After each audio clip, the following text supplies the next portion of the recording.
Good afternoon and welcome to the Sunset Safari. My name's Brent. On camera with me is VM, and we have Will and Tara in final control, and James and Brian on the other vehicle. We've decided to go live a little bit early today. As you can see, lovely breeding herd of elephants. I'm on Arathusa at the moment. James is working on Djuma.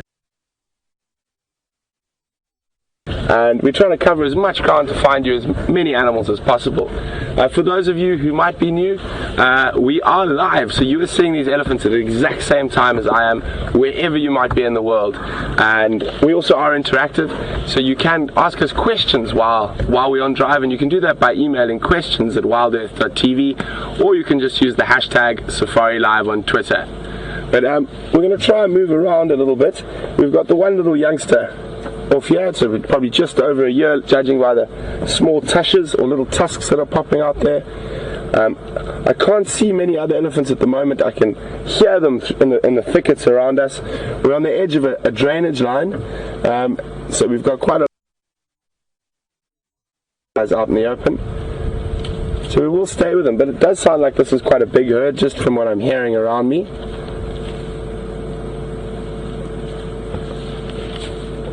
Down the hill. That's our cue. We're going to try and loop around in front of them and get them feeding towards us.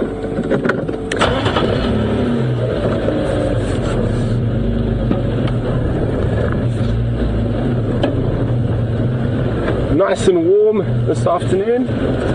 I guess it's probably in the region of around 30 degrees Celsius, which is, if I remember correctly, around 80 Fahrenheit.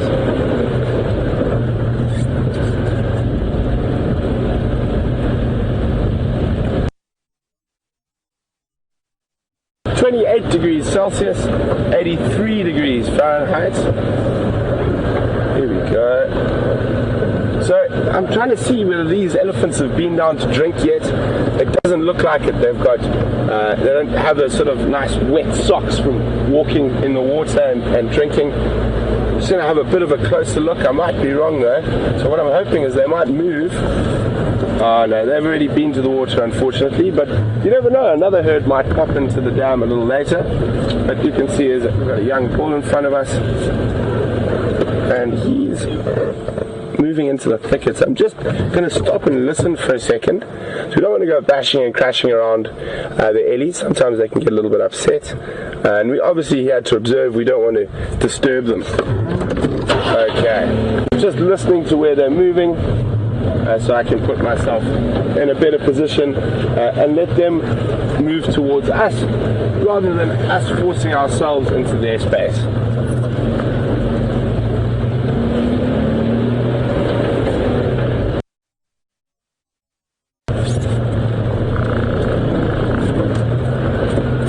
We're really lucky in the areas that we work on, Arathusa and Djuma, that we have such wonderful game viewing. Multiple breeding herds of elephants, leopards, although the leopards have been a bit scarce at the moment. Hopefully we can rectify that today. So the eddies are moving through. I know there's another road on the edge of these thickets, so I'm just going to scoot around.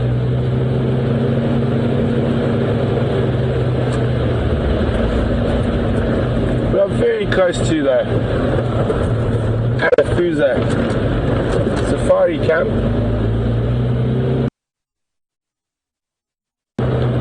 They'll feel a lot more comfortable in the open with us rather than us bashing around in the thickets with them.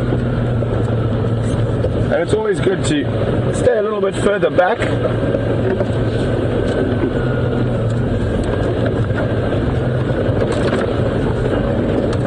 So welcome on Safari everyone. My name is Brent, in case you guys missed it a bit earlier, and I've got VM on camera, and on the other vehicles James and Brian, and in final control is Will and Tara. So we've just come onto Arathusa, and there's been we heard a report of elephants drinking at the dam. I think this is possibly the same herd, and they've now moved away from the dam.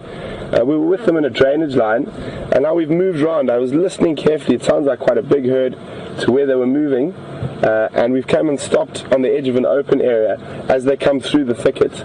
Especially when you first approach elephants, it's quite a good idea to give them some space.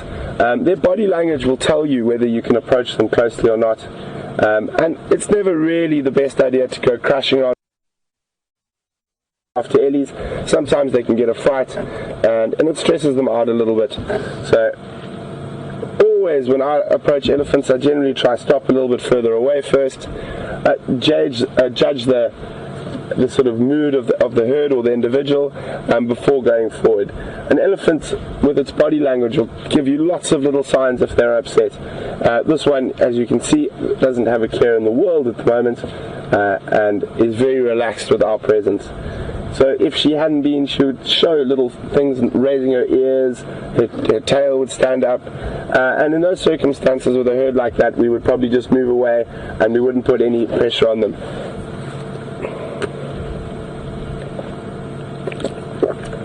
So if any of you are new viewers, welcome, and just to let you know, we are live, so you are seeing exactly what we're seeing in real time wherever you are in the world. And we also are interactive. You can send us questions via email. The email address is questions@WildEarthTV, or you can use the hashtag SafariLive if you're on Twitter. So if we listen carefully, I can hear there's probably at least another 10 or 15 elephants in the thickets to the west of this individual that we're looking at now.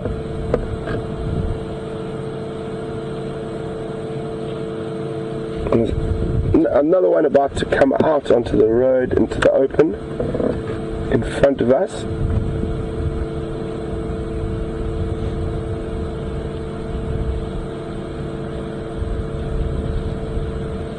Let's see if you guys can spot the elephant through the guarri bush.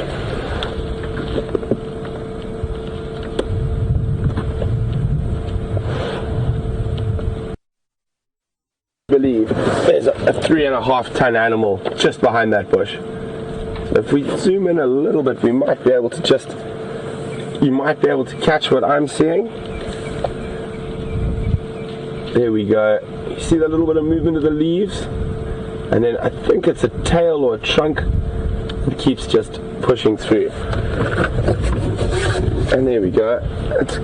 I can see it. It's the trunk. You can see the flapping of the ears.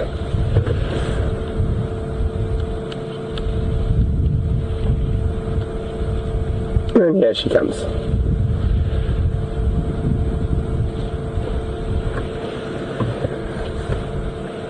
Young female. So quite interesting, at this time of the year, elephants' feeding behavior changes quite drastically.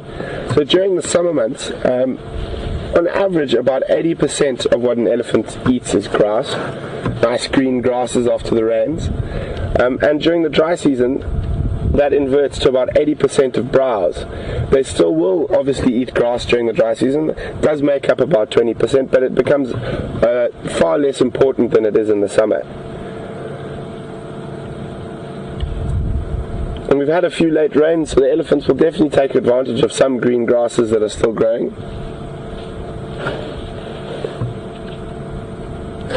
I'm just going to move forward a little bit. I can hear another one. Actually, maybe it's going to walk straight at us. Just wait for a second. So this one I can't see. I can just see a bush shaking off to my right.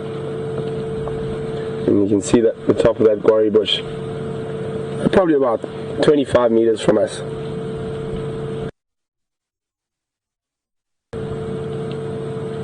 It's always important to be constantly aware of everything that's going around you. Never nice to be surprised when you're in a herd of elephants. Oh, there's a really small one. We're going to go move forward and have a look at the little guy.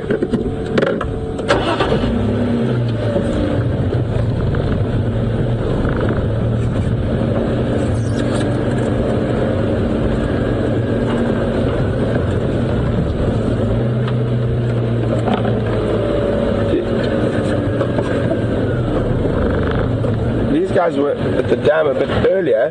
If we zoom in on her eye there quickly, Jim. Green sludge or green around her eye, and I'm guessing that's probably from algae in the dam. So these guys definitely been for a drink a bit earlier. Let's see if we can catch up with that little one.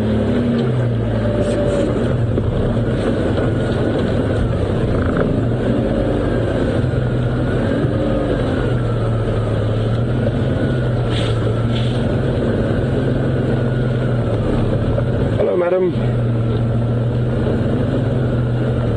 So these elephants are spread out over quite a wide distance. This happens quite often after they've gone for a drink. They'll spread out and feed in different areas. Hello. Oh, it's a little boy. Looks like he's going to come give us a welcome.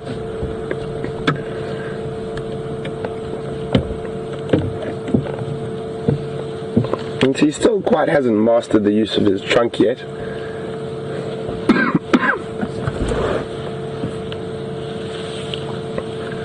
I actually recognize this little guy.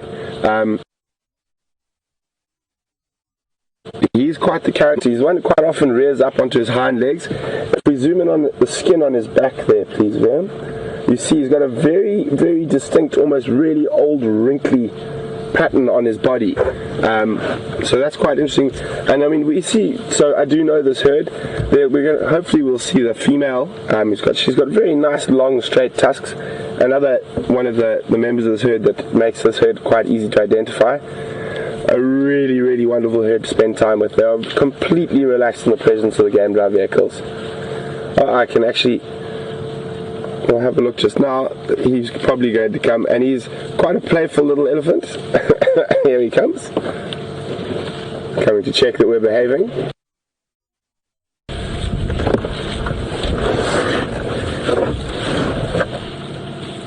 So to give you an idea, he's probably 2.5 meters from the car at the moment.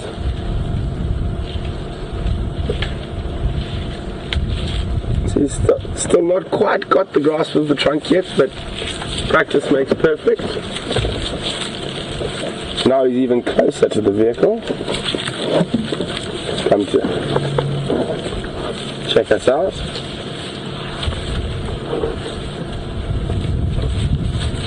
Quite strange behavior. He likes to do that, jump up on his back legs all the time.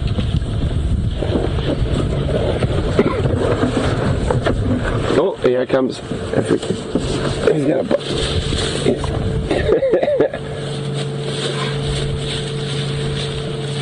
Wonderful sort of temperament. Very, very playful. Disappearing off there. Oh, and here comes that female I was mentioning. Those nice big straight tusks. From what I've seen, she is, if not the matriarch, but definitely one of the senior female elephants in this herd. And that little cheeky guy belongs to her.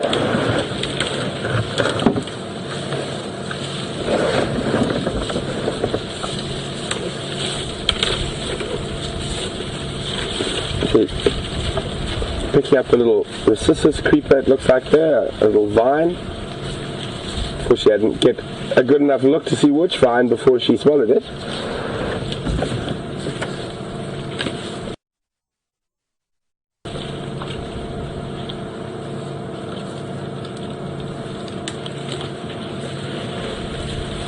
She's also got a baby leadwood in her mouth at the moment.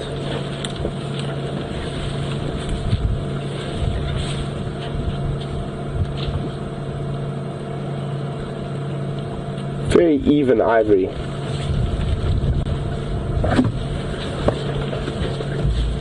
You can see by her tusk that she is the right tusk. You can see that the tip on the right hand tusk is broken. But it's quite strange. Certain elephants will use their tusks a lot more in terms of stripping a bark off branches. And some don't use it as much, and they will prefer to feed in a different manner, which she seems to probably feed less off, or use her tusks less than, say, another elephant might. Just going to turn the vehicle around.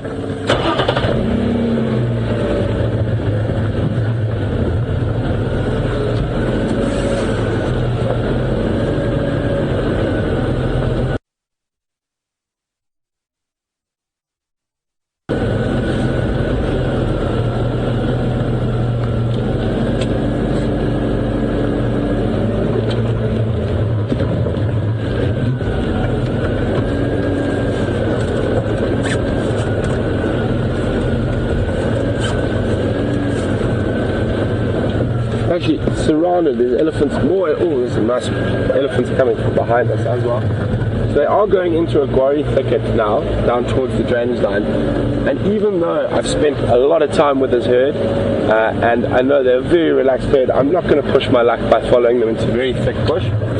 So we'll wait for the next couple of individuals from the herd which are moving towards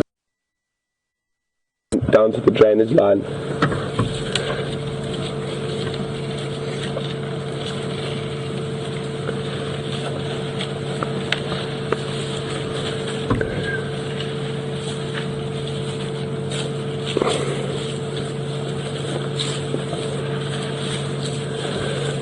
See a little bit of secretion from the preorbital gland there on that elephant. It can be a sign of stress, but most of the time, as you can see, that animal doesn't look very stressed. Also, quite often you'll notice a lot of females will be secreting from that preorbital gland as it goes into the dry season, and there is a bit more pressure for food and water. So, I mean, that is a form of stress, I suppose, but it's not always a sign of stress. With the big elephant bulls, when they're in must, they do also secrete from the preorbital gland, but I have seen bulls in must that don't. Probably something we don't know as much as we think we do about, and that's one of the wonderful things about being out in the bush every day, is we get to learn something new every single day, or observe something different. There's another. Looks like a young bull. You can just see a long tail wagging through the trees.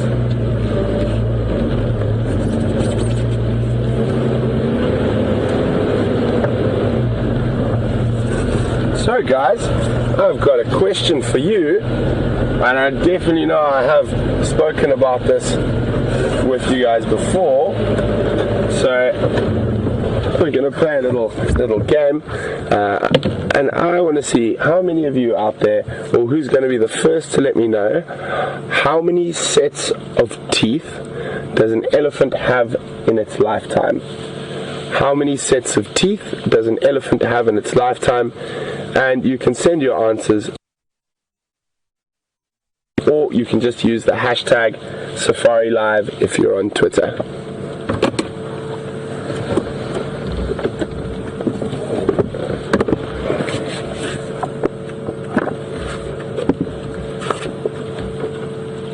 So this is a young bull, slightly on the periphery of the herd.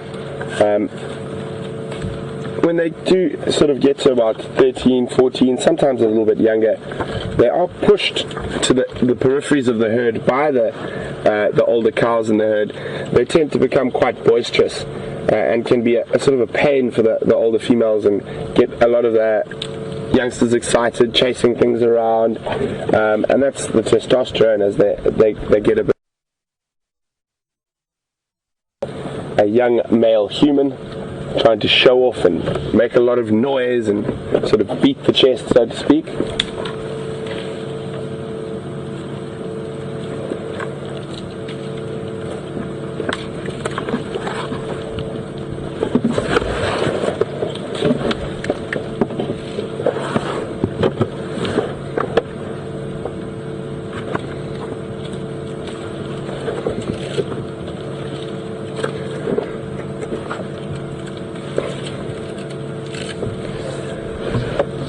Hi, Anne from Norfolk, Virginia.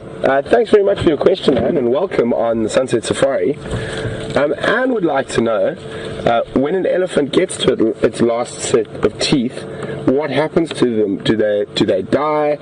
Unfortunately, and that is the case. So basically, when they get to their last set of teeth, they're unable to get enough nutrients from what they've been feeding on.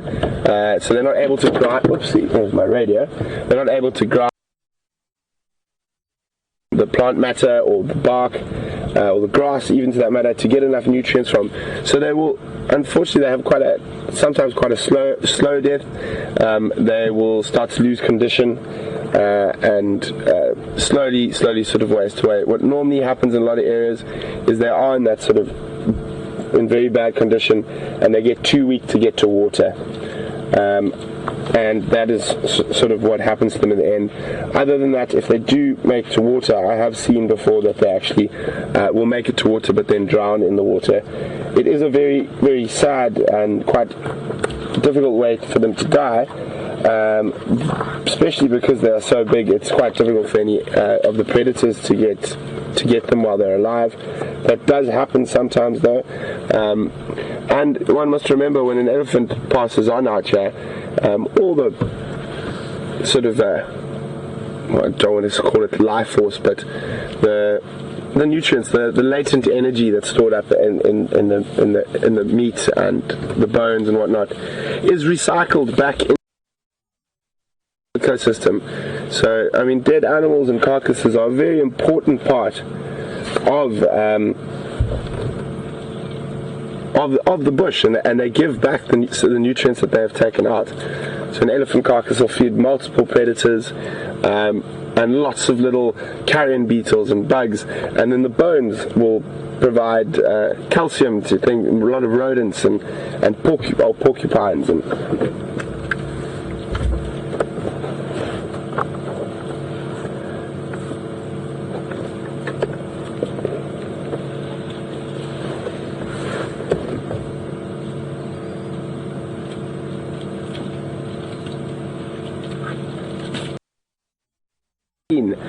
who have all got that correct. An elephant has 6 sets of teeth during its lifetime.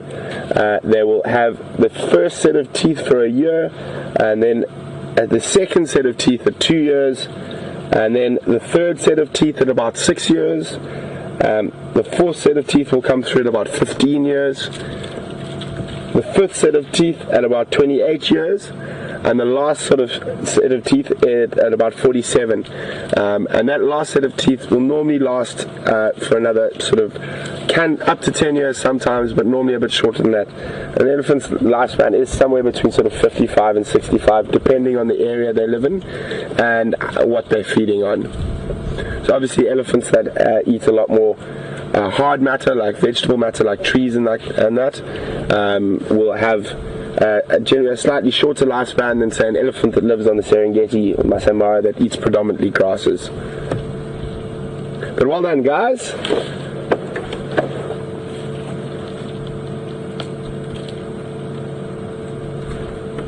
Amazing how dexterous their trunk is as well.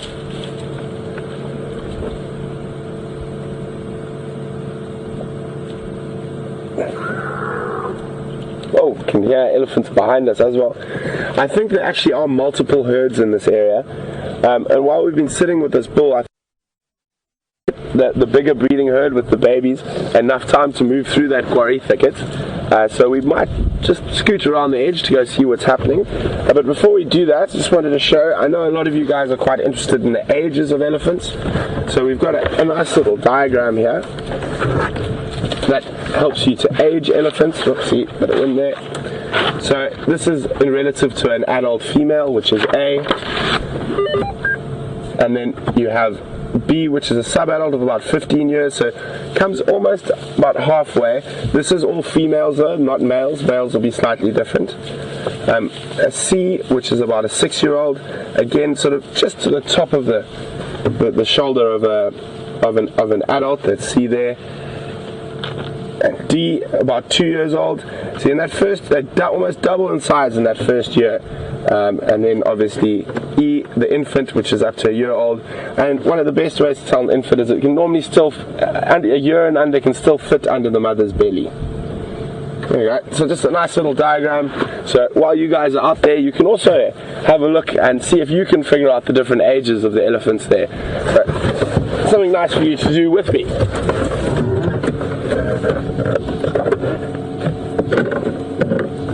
So we're going to leave this young bull.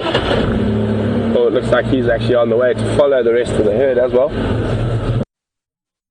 Probably about 200-250 meters away from the rest of the herd. I would guess bulls can be a little bit more difficult to age sometimes, but I would guess he's probably late teens, maybe even early 20s now.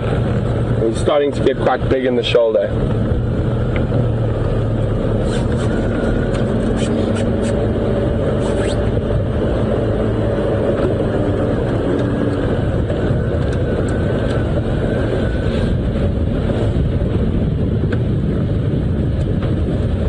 And he is taking the road. He's taking the exact route, so we're just going to have to go slowly and follow the elephant. You see something there, Vim? Oh, leopard track.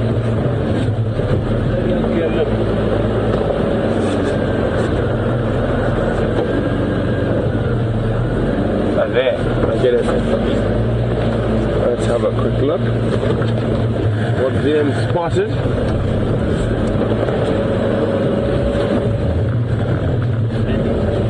I see multiple tracks around here. Vim, you are spot on, my friend. Great spot. I'm just going to show you what Vim spotted there. So there are hyena tracks as well, but Vim a track, and it looks to possibly be a male leopard track as well.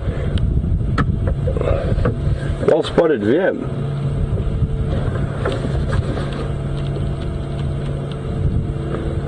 So we know where these tracks are. They are heading towards the Arathusa Lodge. So what I'm going to do is just stick with the eddies for a little bit. These tracks are from this morning, I reckon. So not that fresh, not from this afternoon. But we're definitely going to come back and have a look just now. Especially as it gets a bit cooler, there's a very strong possibility those leopards might have moved into the thickets and the drainage line where it's a bit cooler during the day.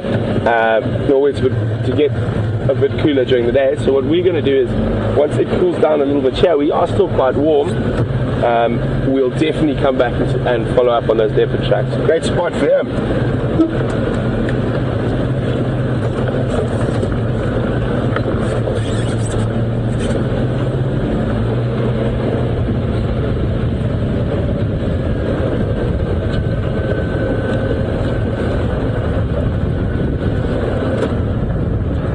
Hi Janet, and welcome on the Sunset Safari. Janet would like to know, are elephants the longest living animals in Africa? Janet, well, animals probably are definitely not. Well, I think you might mean the longest living mammals in Africa, but human beings would definitely be the longest living animals or mammals in Africa, because if we use the word animals, we bring in all the reptiles, and crocodiles and can live for over 100 years. Tortoises can also live a very long time. So I think in terms of mammals, out of the larger mammals and the mammals we see out in safari, definitely the longest living we get around these parts. But it'd be quite interesting. I'm trying to think. I know generally apes can live for quite a long time, gorillas and chimpanzees and that, but I don't think as long as elephants. I think they're sort of 45, 50 for gorillas and chimpanzees. But probably, Janet, they are the most long-lived of the large mammals that we see on Game Drive, but I'm not 100% sure. So if anyone out there would like to double check for me, I'd really appreciate it. And if you find anything, you can let me know by sending an email to questions@WildEarthTV, or just use the hashtag SafariLive if you're on Twitter. So the elephants have gone right into this Timbweti thicket here, and I don't know if you can hear them.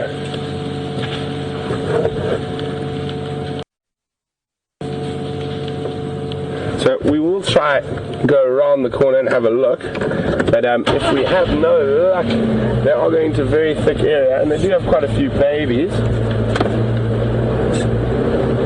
We'll definitely go back and have a look at those leopard tracks, see if we get some luck, fingers crossed. Hopefully my leopard luck is back on today.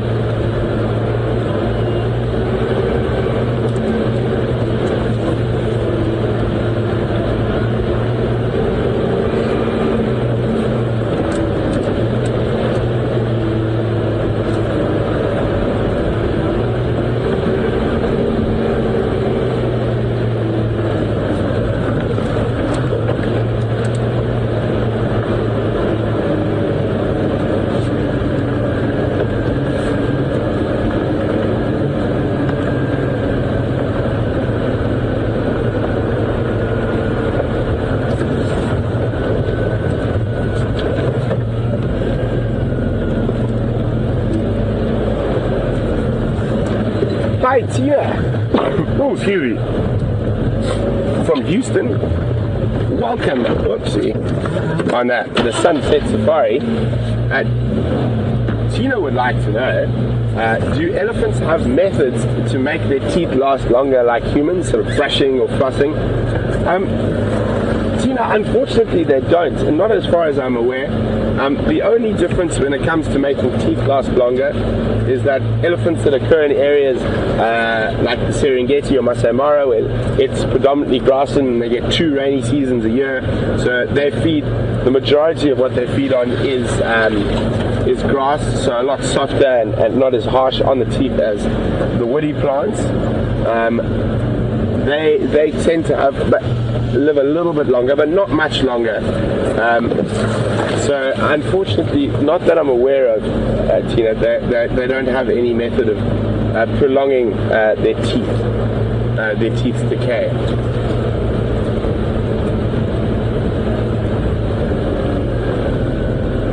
So there's one elephant bull here.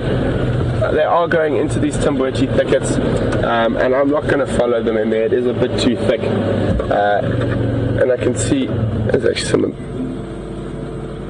So I think we're going to go back and have a look at those leopard tracks and try to figure out where they went. But a great way to start the Sunset Safari with a nice breeding herd of elephants.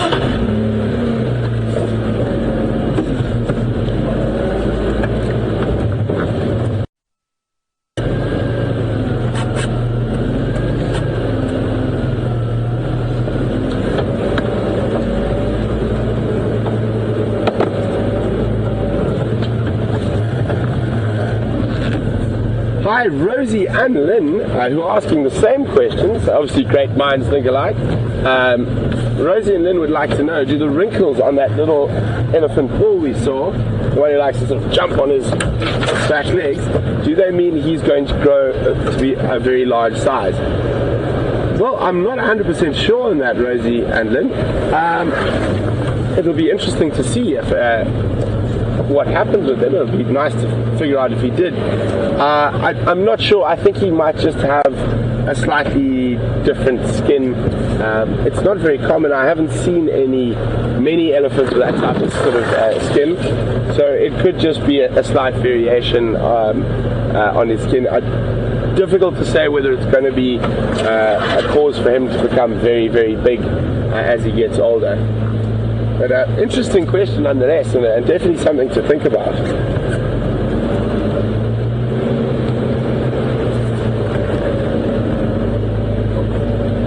So these are going to be Viem's leopards if we find them from the tracks.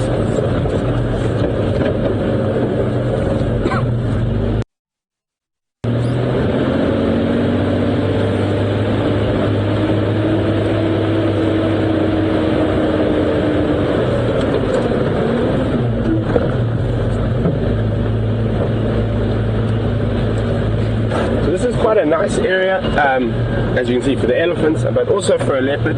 We've got this drainage line, so we've got all these thickets that will provide a leopard with cover during the day where it could lie up. And on the edge where you have these quarry bushes like we've got here, as we come around the corner, on the edge of the quarries you often get these sort of open grasslands.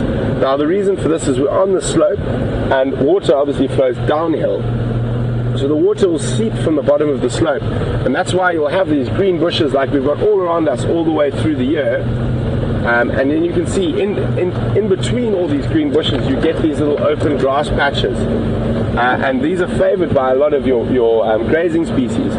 So from a leopard's point of view, it's great. They've got nice thick cover on the drainage line, and then they can sneak up, and the impala and other antelope utilize these grass sort of seep lines between the thickets.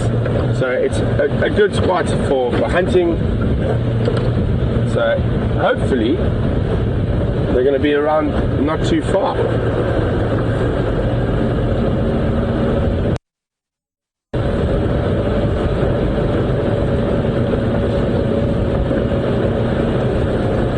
I'm going to go very slowly, check carefully for tracks.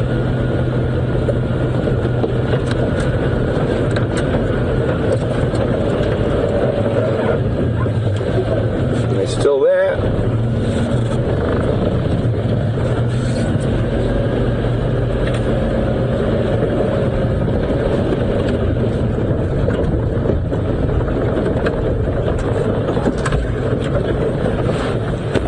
So guys, then I'm going to have a slightly closer look at these leopard tracks. So while we're doing that, we're going to head over to Master Henry, James, to see what he's been up to, and we'll be back with you a little later.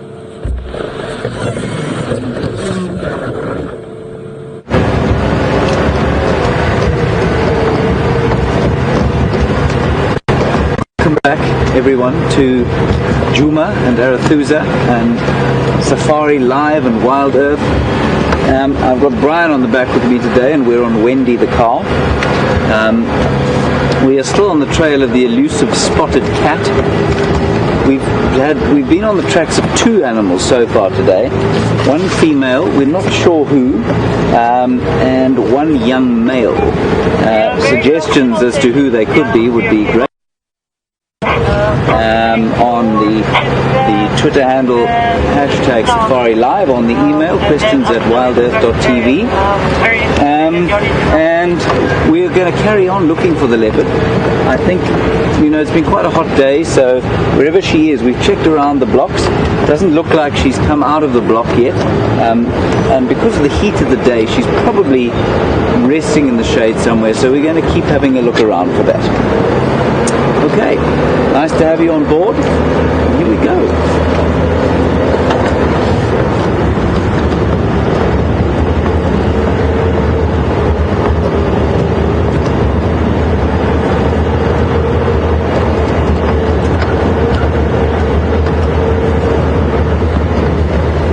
Our plan from here is going to be to go and have a look at the watering holes, just see if she hasn't come down to drink.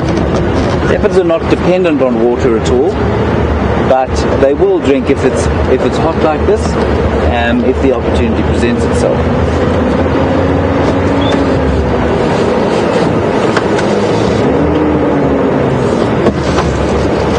I don't know if you can see on the road there. Can you see that?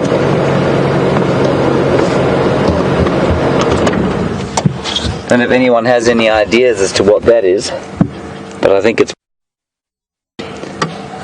there's been a fresh snake wandering across here, either into, I can't tell which direction it's going. If we get a bit closer, I'll be able to.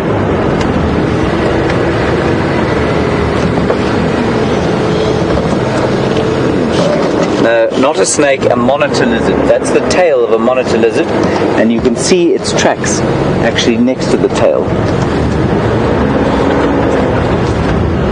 So quite a big rock or tree monitor lizard.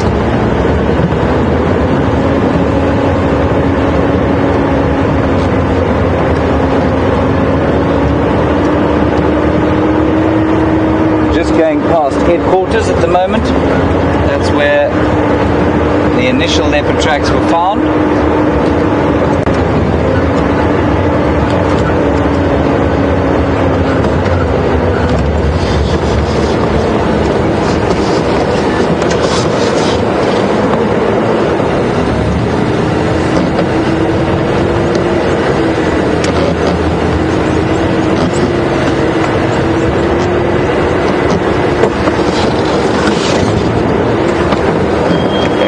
had an update from Lex. Thank you.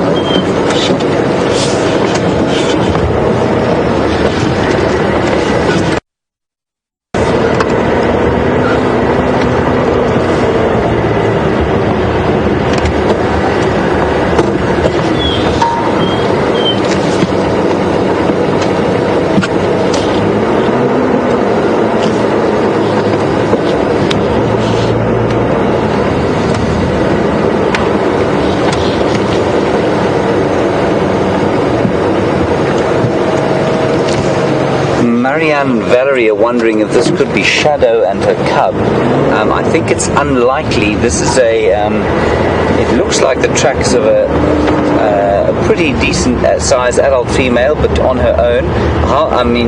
Maybe Marianne can tell me how old Shadow's cub would be.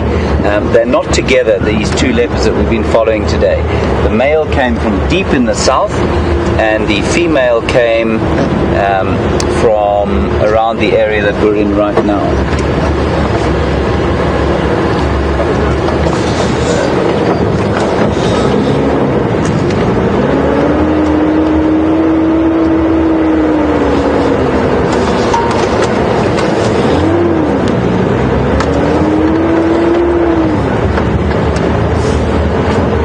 See, a glorious day today.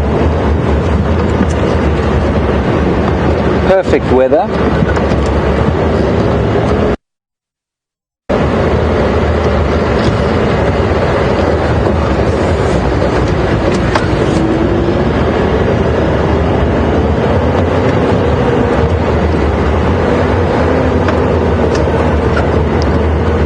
And at the moment, nothing fresh coming onto the road.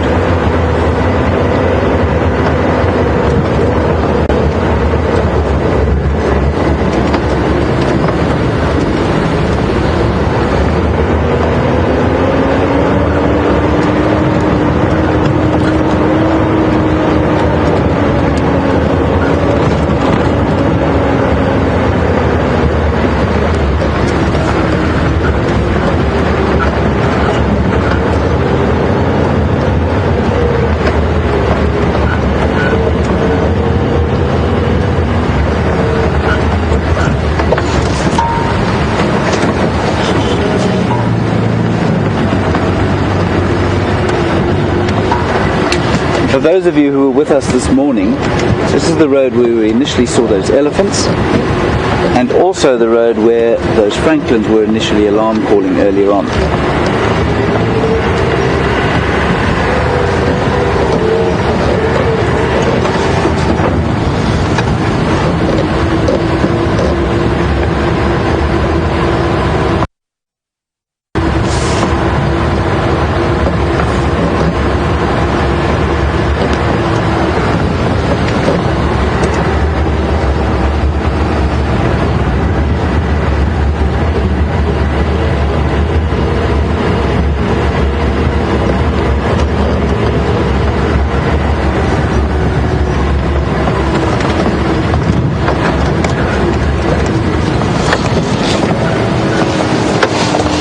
Pick some tree here. I wonder if any of you know what tree this is. It's an important tree if you're looking for leopard. To smell, leopard use these trees to mark their territories on because very little will eat them. So if you take a bite, not very tasty at all. In fact, leaves the mouth a bit dry. And a leopard will urinate on them to mark territory because nothing will eat away the leaves, so the scent remains for a long time. Anybody have any idea what it's called?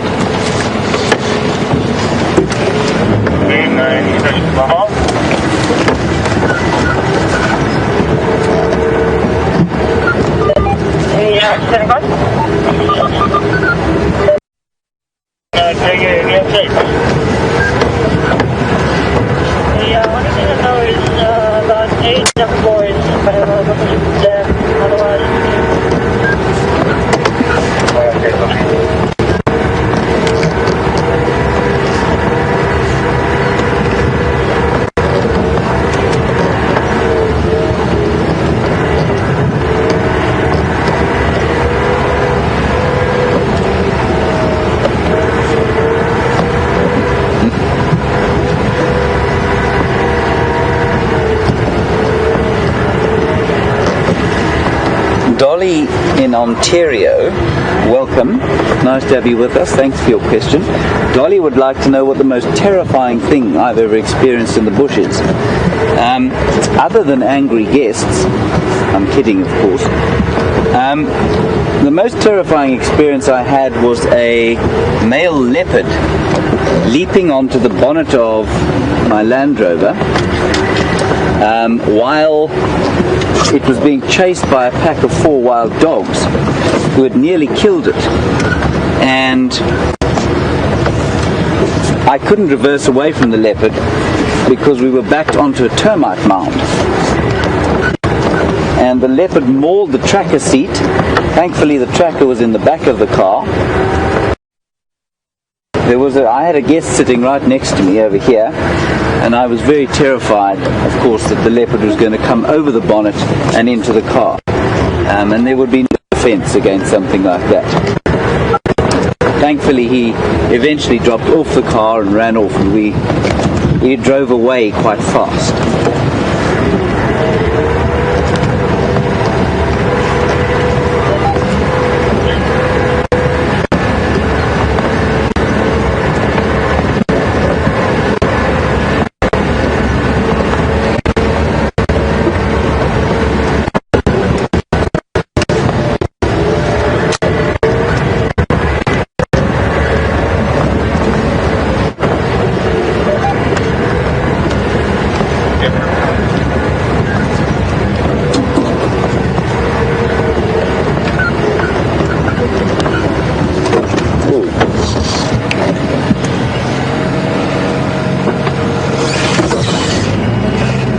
We have a leopard track.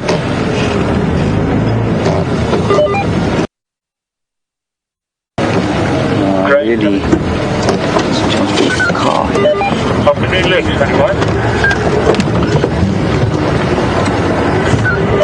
It's going to turn around.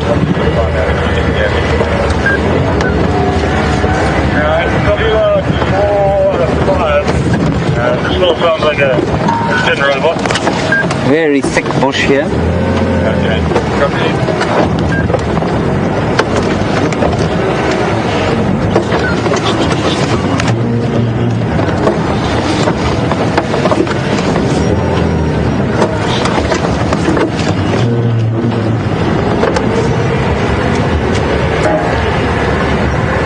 Brian, if you wouldn't mind just having a look.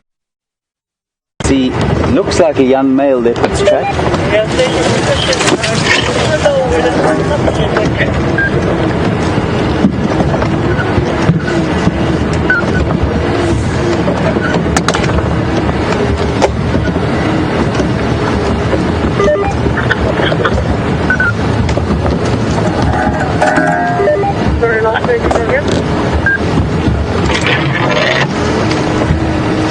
We've had some answers to our little tree quiz there. Sam thought it was a guarri bush, and Kathleen thought it was a silver cluster leaf. I'm afraid, Kathleen, Sam is correct. It was a guarri bush, but an unusual one, not the more common magic guarri or Euclea divinorum. This was Euclea natalensis, or the Natal guarri bush. Very similar trees. Still there. You see him, Brian?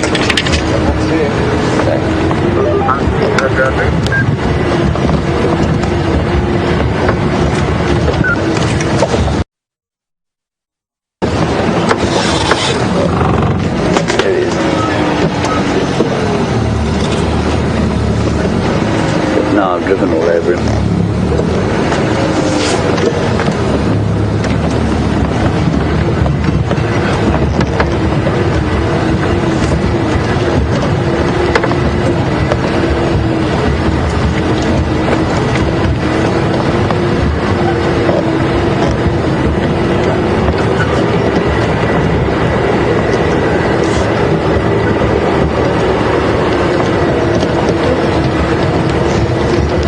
A couple of you are mentioning that you're hoping that this leopard is Karula.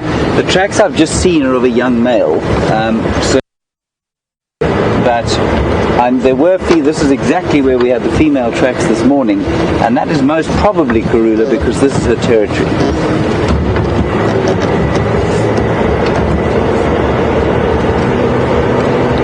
Next, you copy.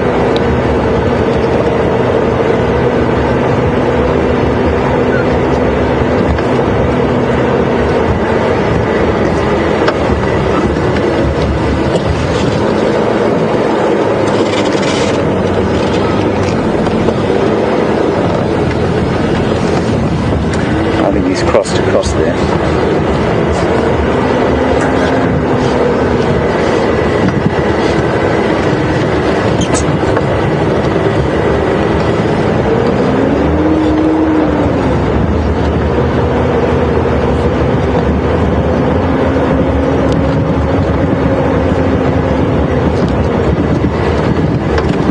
Now, you've all seen Karula before. A lot of you have seen Karula before. Maybe you can help me and let me know. Is she normally quite a confiding leopard? I believe she's one of the stars of the show. Is she quite confiding? Does she relax around the vehicles?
Ellen, apparently that leopard story I just told, thanks for asking, it ended okay for us. The leopard jumped into the car eventually and ran off, and we drove away at high speed.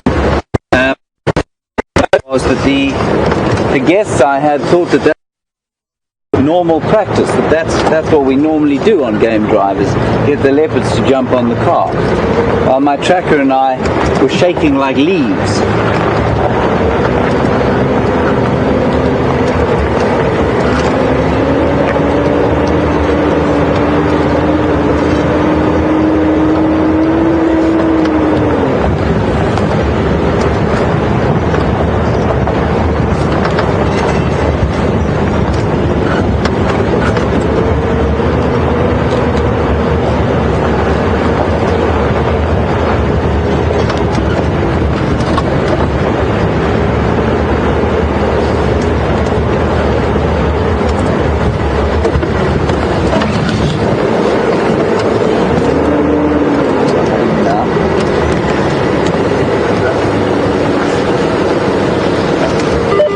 Stations, mobile, and down the road. There we go.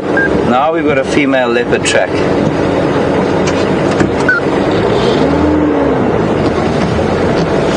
Just down there, I'm not sure how fresh it is, but she is definitely coming up the side of the road here.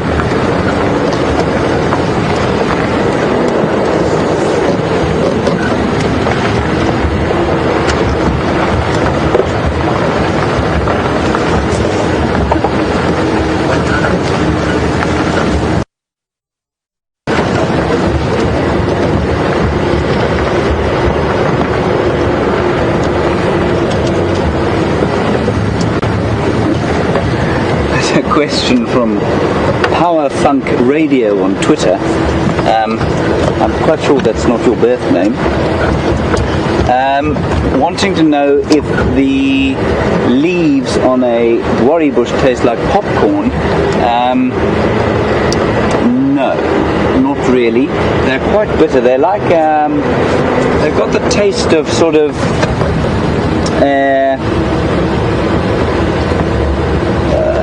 the taste of sort of bitter tea. I suppose had a leopard been marking her territory there may have been a slightly more popcorny taste. But no, they were plain old gory leaves, those ones.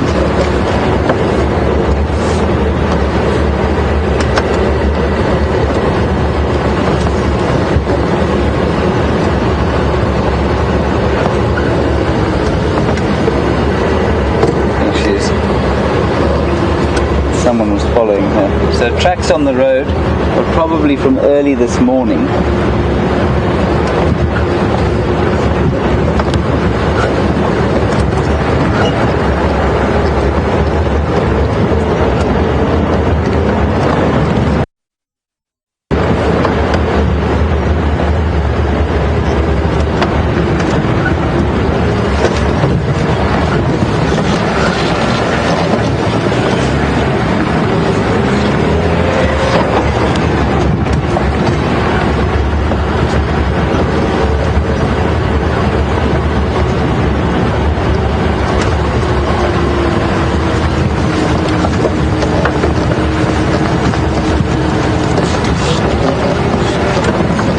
Virginia on Twitter, thank you for your feedback on Karula. You have told me that she's very relaxed around vehicles and will in fact use them as as cover for her kills. So that's great. You'll hopefully have a good chance of seeing her then.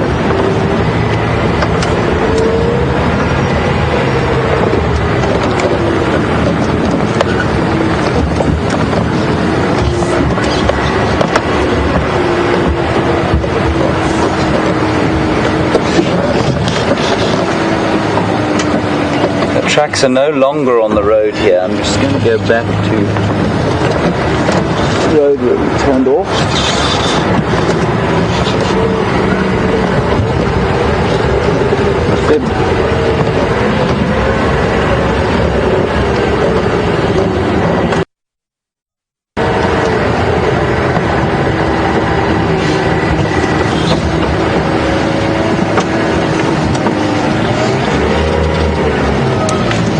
In Michigan would like to know how we can tell the difference between male and female leopard tracks. The answer, Patty, is simply through size. A male is much bigger than a female, and then the age of the animal who's made the tracks again is just judged by size.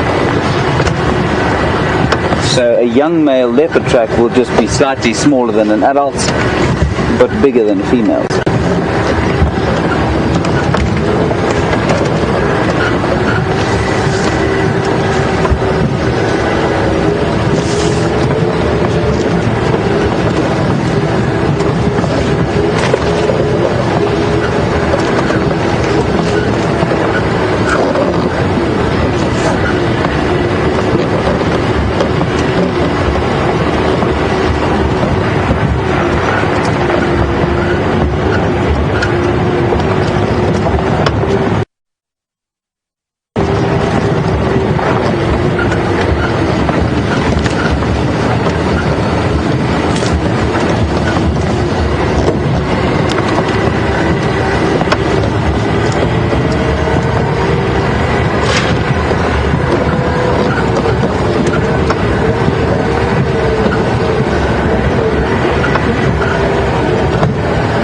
A good idea to keep an eye out on the tops of these marula trees. Go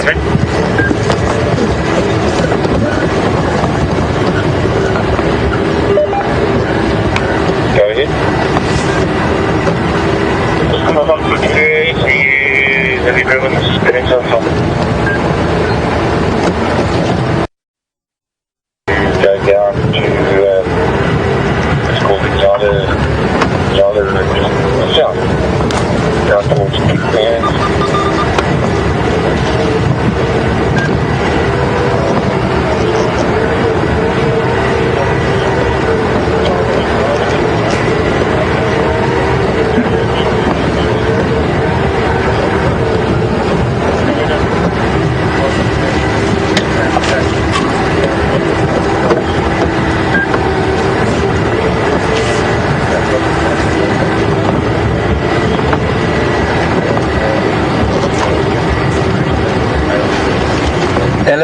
just given some information that Karula is 11 years old, which is sort of in the prime, but coming to the end of the prime of life for a female leopard.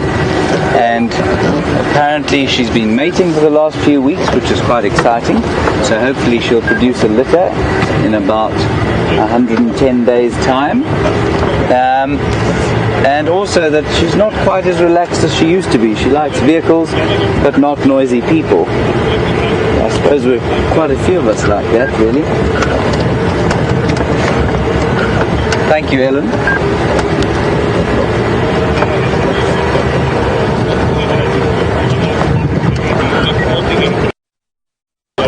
Yeah, somewhere very close to this boundary.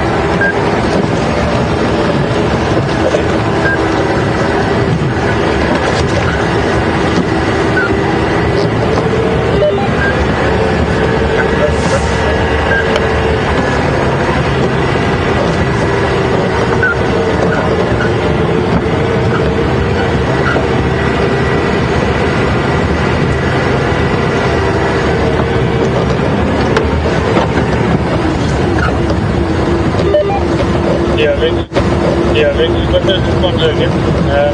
Going straight to this one.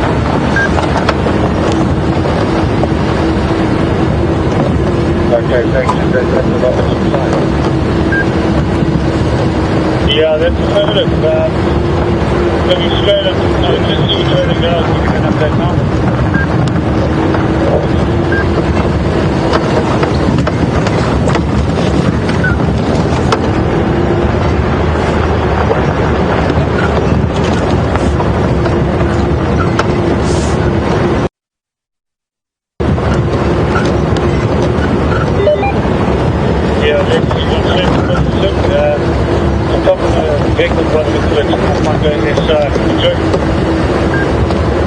Thanks very much.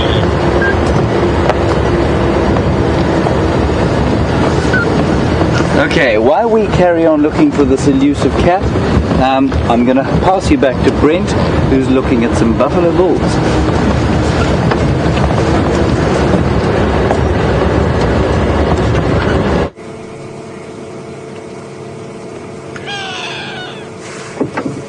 Welcome back, everyone. We're still on Arathusa. We had a little dam called Red Dam. With you. Afternoon, Sean. How are you copying me? Awesome. Thanks very much. Could I get a lineup for that position in the Shkova? Sure, Fred. There's no idea what the lineup is. No liners or you're joining a lot of guys in the west coming. 5 minutes next to you. Copy. Thanks very much, Sean. I'm not in a rush. I'm at Red Dam at the moment. Okay, cool. Yeah, I'll give you an update on that. Thanks very much. So, as I said, we're sitting at a little body of water called Red Dam. So you can see it's drying up quite quickly. And as always, with most bodies of water in this part of the Sabi Sands, we tend to find some old buffalo bulls, sort of bulls that have passed their breeding prime. They've been pushed out of the breeding herds due to pressure from the younger bulls, and they're sort of gentlemen's clubs. And they'll spend a lot of time around drainage lines and water where there's a reasonable amount of food. Obviously, they don't need as much food as a large herd of buffalo, and so they can live in quite small areas.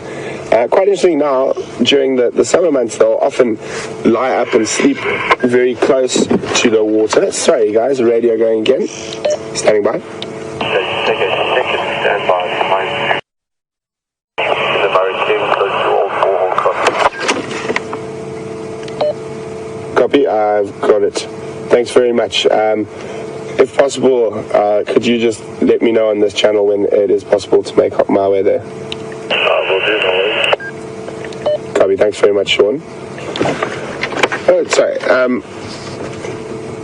And there he goes, gonna ease himself down.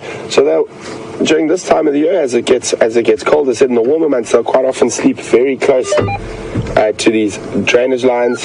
But as it gets cold now, the bottom of these drainage lines gets very, very, very cool towards towards the late afternoon and evening, and they'll move away onto the crests where because warm air rises and it's a little bit warmer for them up there. And so they don't no longer sleep down in the low-lying areas. You'll notice a lot of animals doing it this time of the year. Impala, zebra, wildebeest will quite often move away from low-lying areas as it gets cooler and move up to the crests of the hills where there's a little bit warmer. You can see he's got some red-billed oxpeckers in tow.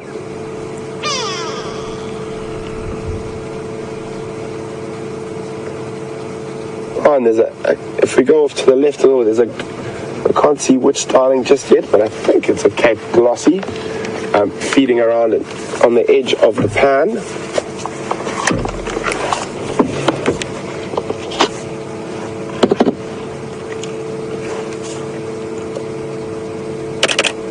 And you can see that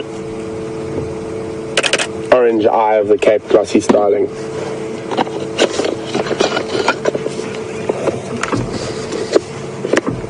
It's amazing how these tiny little bits of water can hold so much life, and you can even have a puddle that might last through the whole dry season, and that'll just keep game coming. And birds just go down a little bit, get a better look at those old boys.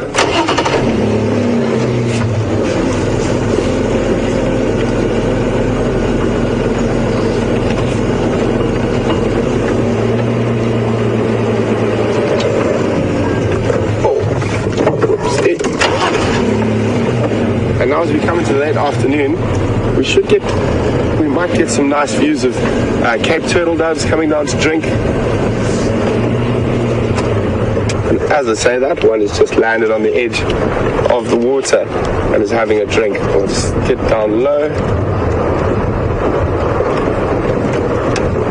Here we go.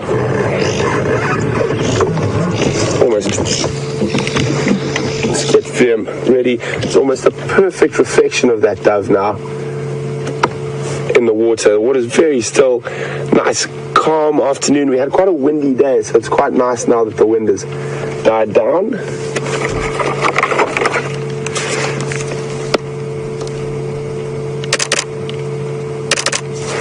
Those of you wondering about that click click, don't worry, it's just my camera. There's also that reflection of the dove was just too tempting not to get a shot of. And off he goes.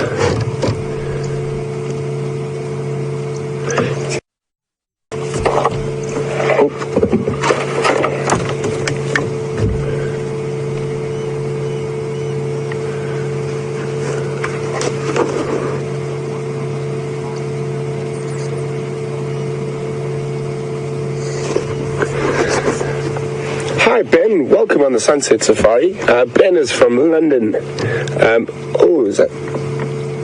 Ben would like to know what happened to the lions from yesterday. Where did they go? Ben, the tracks crossed north over our northern boundary and then headed northeast as far as I heard. I know the guys who operate north of us tried for most of the morning to find them, but they unfortunately didn't get any luck. But they are somewhere in the bush to the north of us. I did hear a report that they were seen by one of the private lodges to the north of us sometime during the day, heading west, which is always good. We like it when they come west. There's a slight possibility they might, probably not this evening, but maybe tomorrow, pop back into our northwestern corner. But we will definitely keep an eye on that. Oh, if we go off to the right, sorry, I'm right in the top corner of the dam there. You can see a little wader. And let's see, for the birders out there, who can tell me which bird this is? It is a little wader. And you can send your answers to questions at WildEarthTV via email, or you can use the hashtag Safari Live on Twitter. What little wader is that? Which bird is that? They are almost 99% of the time associated with bodies of water, big and small.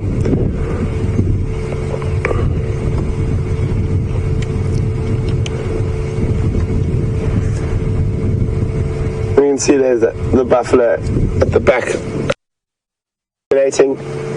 So he's managed to graze during the day around, and now he's got enough food in his stomach that he will just sit and ruminate. And you always notice a ruminant, the way they eat. I'm going to show you now. It's a very distinct way that they eat. And if you think about how our jaws work, our jaws and most primate jaws and carnivores' jaws are up and down on hinges here, whereas the ruminants have a slightly different. So obviously the top's based and it goes from side to side, and that's to grind and get as much nutrients out of the grass that they're feeding on as possible. So that's a ruminant. If you overlook, so cows, so actually, no, let me wait for you to answer the first question before I start giving you another question. But we will get back on.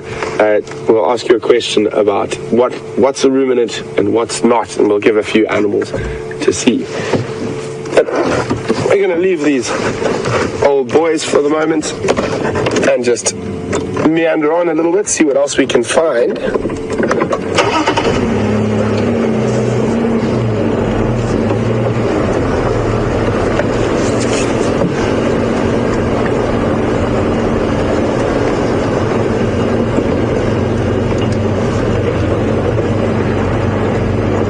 Anymore. They don't have competition, so the other females don't feel threatened by them and are not going to try fight them for that position in the herd, whereas the bulls have to move out, and the reason they stay together is due protection against predators. So one buffalo bull by itself, definitely a difficult target for lions, but 5 or 6 buffalo bulls together is a far more difficult target. So they move out and they form these little bachelor groups because it's safer to be in a group, whereas the females, they don't have pressure from the other females fighting for a position in that herd. So even if the male didn't really, or theoretically didn't want to mate, the other males in the herd would feel pressure that he was around, so they would definitely push him out. So I'm just turning around. We're going to sneak back past that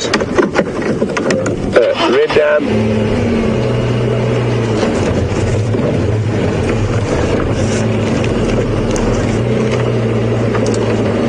I think it's going to be a stunning afternoon. We're going to be treated to quite a nice sunset as well.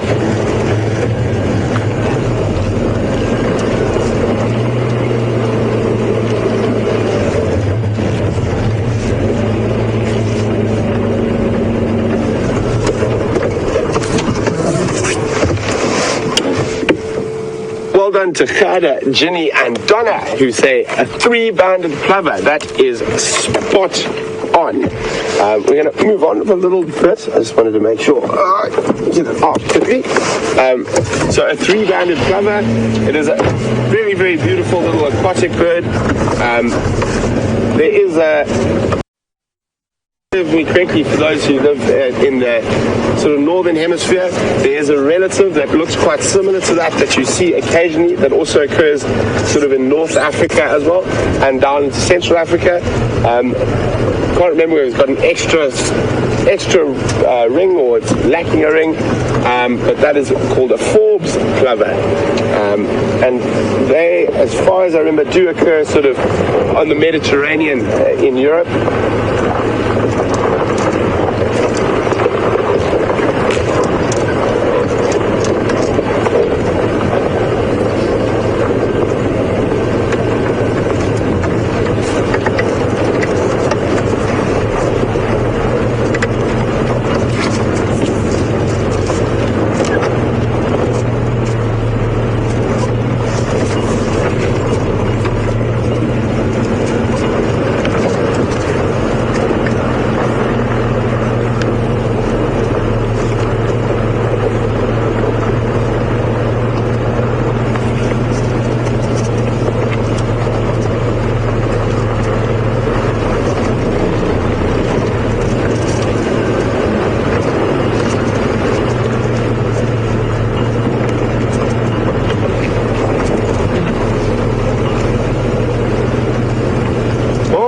I didn't even get to getting a lot of feedback on it. So what I was going to ask, which has already been answered, well done, I was going to say, it's, for example, since there's been so many answers, I think we'll just discuss it a little bit. So, as I said, it's the movement of the mouth. Sorry, wrong way. The bottom one moves, the top one stays. And so a ruminant has 4 stomachs, and it is able to bring up what it's eaten and then chew it to make sure it gets the maximum amount of nutrition out of it. Let me just find, I'm going to move a little bit away. There's buffalo right there, and I'm going to try find some ruminant dung versus non-ruminant dung. And we can have a look. So someone said a zebra is not a ruminant. That is correct. A zebra is a hind gut fermenter.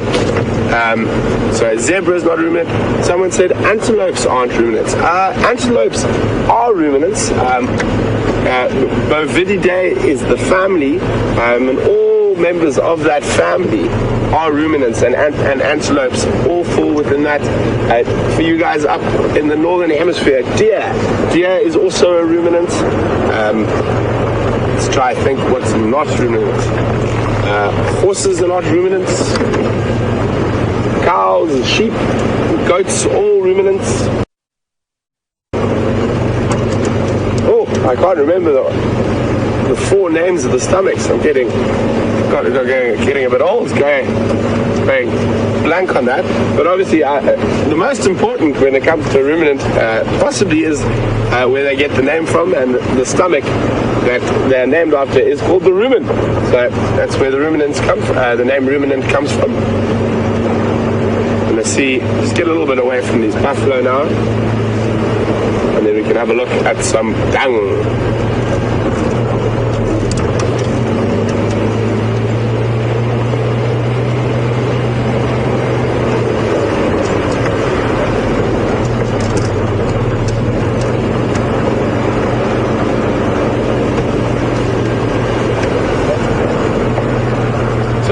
There's been a bit of a few questions and whatnot about this evening's fireside chat. There will most definitely be a fireside chat. It's going to be a really, really special one tonight, and it'll be with Mark, and it will be starting at 5:30 our time. I'm not 100% sure what that is in other times. I battle to know what time of the day it is here. I don't even wear a watch. But I will try to find out for you what time it will be in North America and in Europe. We should definitely find some ruminant dung.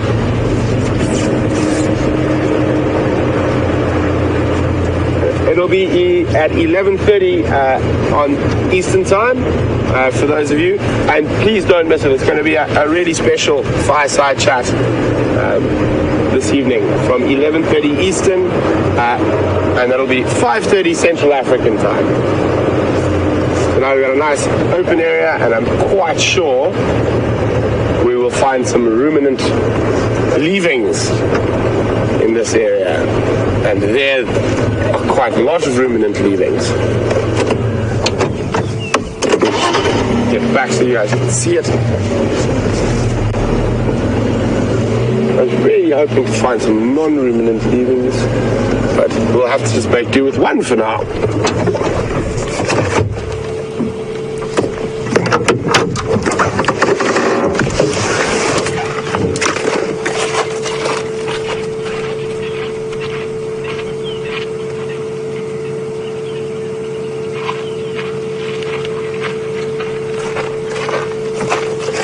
Sort of pop it over there where it's much easier to see. So this particular ruminant is a wildebeest, and one of the ways you tell ruminant dung, if you take a small piece and we have a look inside there, it is very, very fine, very fine. There's almost no big pieces in it. It's very, very fine. So it's been through the system a lot compared to something. If we look at elephant dung, there are lots of big twigs and that in it. So you can see this has been refined. It's sort of gone through the system a few times to get the most amount of nutrients from it. and you can see it's quite dark and black, and that's from the sugars in the grass as well, the starch. So there's ruminant dung, and I was hoping to find a non-ruminant dung, but unfortunately there seems to only be wildebeest. And that pile of ruminant dung I took it from, I better put it back, there you go, if you go onto the pile of dung, we can see that is a male wildebeest's spot, and male wildebeest will have a few of these are called middens, and he will have them in his territory, and he will mark profusely in those particular areas.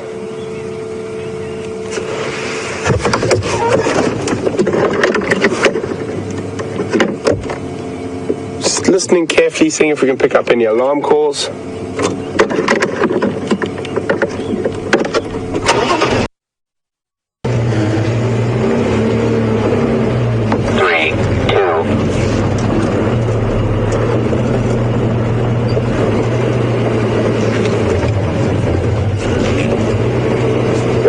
We're going to continue searching. I've got a really good feeling we're going to find something this afternoon.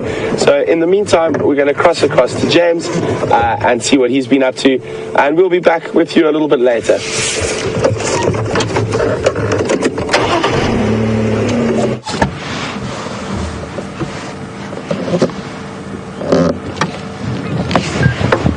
So you've just found us. The leopard tracks that we were following have crossed north over the boundary, which is a pity. But if you look slightly to our right there, you'll see a special little antelope, which has now run off into the bush. Can you still see him there, Brian? Okay, he's just through there. It was a steenbok, same as the one that we saw yesterday. Well, not the same one, same species that the lions caught. And they rely very heavily on their ability to be stealthy for defense. Now all around us here you can see these beautiful trees, and if you look down the road, which we'll do for you now, you can see there's a silver sheen, silvery green sheen on those trees there, and that silvery green sheen comes from the tree that was mentioned earlier today, called the silver cluster leaf.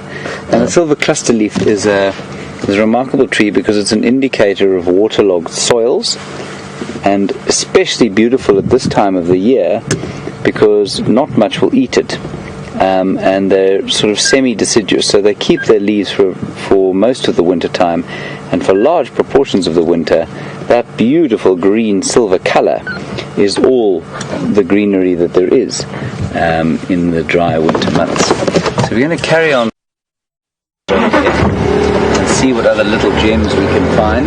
I think it's unlikely that those leopards are going to be found today, but you just never know.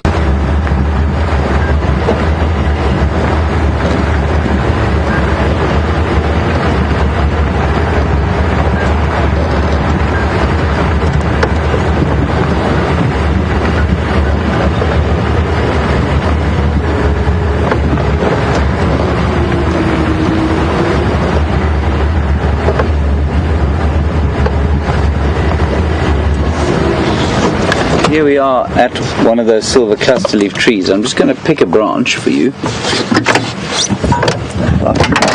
Get out of the car.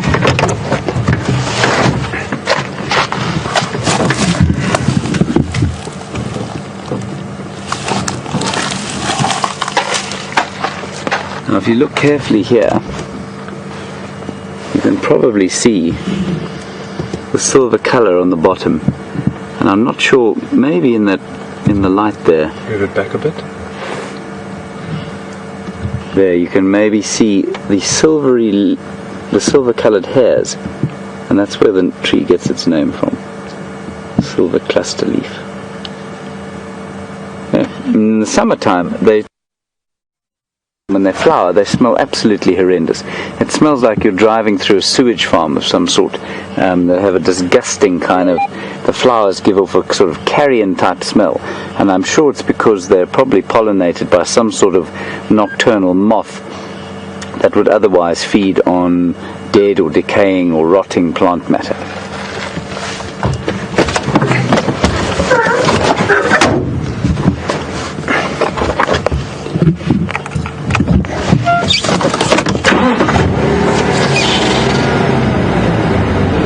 squirrel alarm calling just in front of us.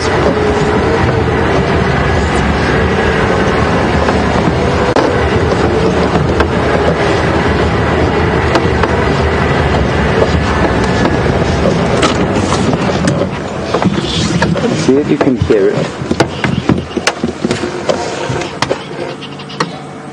I don't know if you can hear that sound. That's a very angry tree squirrel. Seen some form of predator. I doubt it's a leopard. Can you see it? No. And then that bird there is a beautifully coloured crested barbet. We saw a few of them this morning. You can see his big heavy beak. They're fruit-eating birds.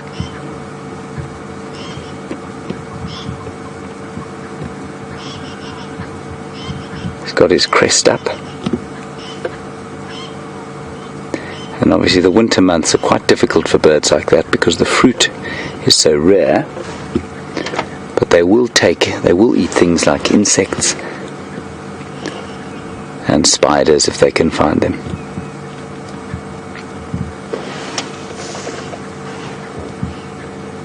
I think we're just going to take a little drive in just to have a look where that squirrel's alarm calling. There was some, it's quite close to the road here, and there's also a grey lory calling in there, and they make the sound that goes quay, quay, hence their colloquial name, the grey go-away bird.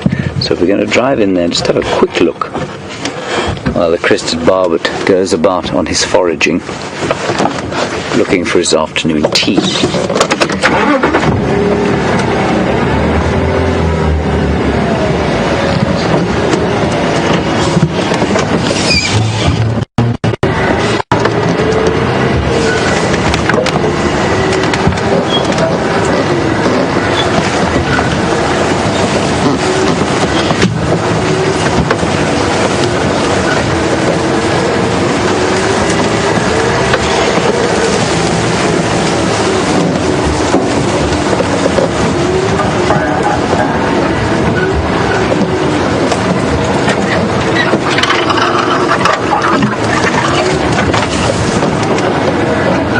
Was in that tall tree that you can see over there, that tall one in the picture now. We're just going to go around the side of it and then back out onto the road.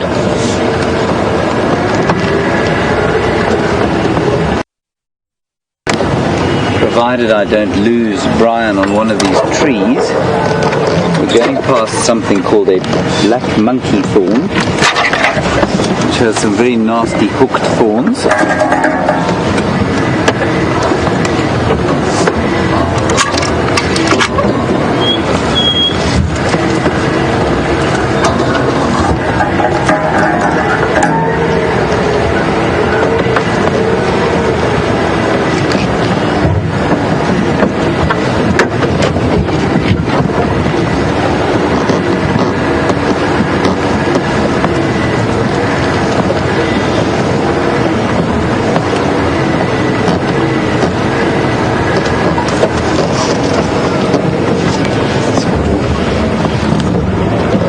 Patty, you were asking about diseases in this area. You can see the squirrel there that's been shouting. I'm not sure if you can see him in the picture.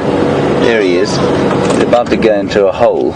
So clearly he wouldn't be that close to the ground if there was a leopard. I think I understood your question correctly. You want to know about zoonotic diseases. With that squirrel disappearing into his hole. Oh, and there's another one coming around the side of the tree there. They're obviously in some sort of mating dance. Let's watch and see what happens while I explain to Patty about these diseases. Zoonotic diseases being diseases that would carry from animals to humans. The diseases out here, there are not that many that will go from wildlife to people. Anthrax is a major one, not common in the area, but there are outbreaks every so often, so that's something that people who eat game meat have to be very careful of. Rabies is wild animals such as mongoose, which do periodically get rabies or carry rabies tend not to be affected by it, and so it's normally quite dangerous to touch something like a mongoose or a meerkat unless you've been inoculated against rabies. Some of the dogs outside the reserve which don't have access to veterinary facilities will sometimes carry rabies as well, and they can transfer those inside. And certainly domestic animals have played their part in the endangerment of the African wild dog, which we saw last night, through things like canine distemper and rabies, which affects wild dog populations probably even worse than it does the domestic dog populations. Then there are a few things that travel between wildlife and domestic animals, like corridor disease or that bovine tuberculosis, which I'm sure many of you know has created a big problem for both not only the buffalo but also the lions of the Kruger National Park. We're still not entirely sure if TB or bovine TB has affected lion numbers. It probably knocks a few years off their lives, but whether it affects lion numbers or not, we're really not that sure. I hope that answers your question, Patty. If not, please fire away another one. Okay, so the squirrels we've found, they haven't found a leopard. We haven't found a leopard. So we're going to go back out onto the road and carry on.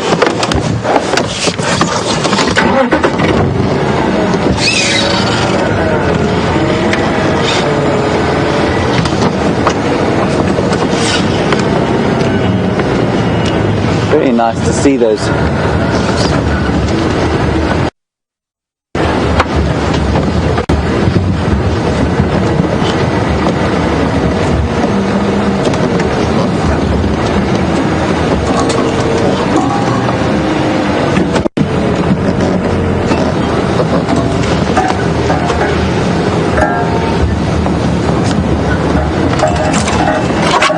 Kathy in Memphis, thank you very much for your kind compliment. Kathy has welcomed me to the team. It's wonderful to be on the team and to be interacting with you from so far across the world.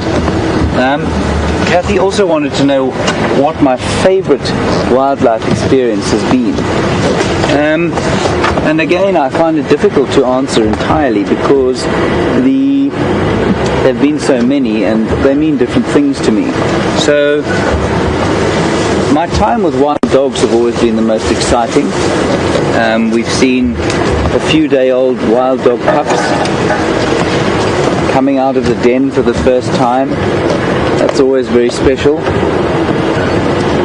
I've watched wild dogs on the hunt, which is a tremendously savage thing to see, but immensely powerful as well. And then for me, it's not always the animal sightings or the wildlife sightings that are so good. It's an experience of wilderness where you find some sort of connection with the earth. And so sitting on top of a koppie, which is a mound of rocks, or big sort of small mountain in a wildlife area, looking out over across to the Drakensberg in the west as the sun goes down, touches something quite deep inside me. And those are some of my favorite wilderness experiences.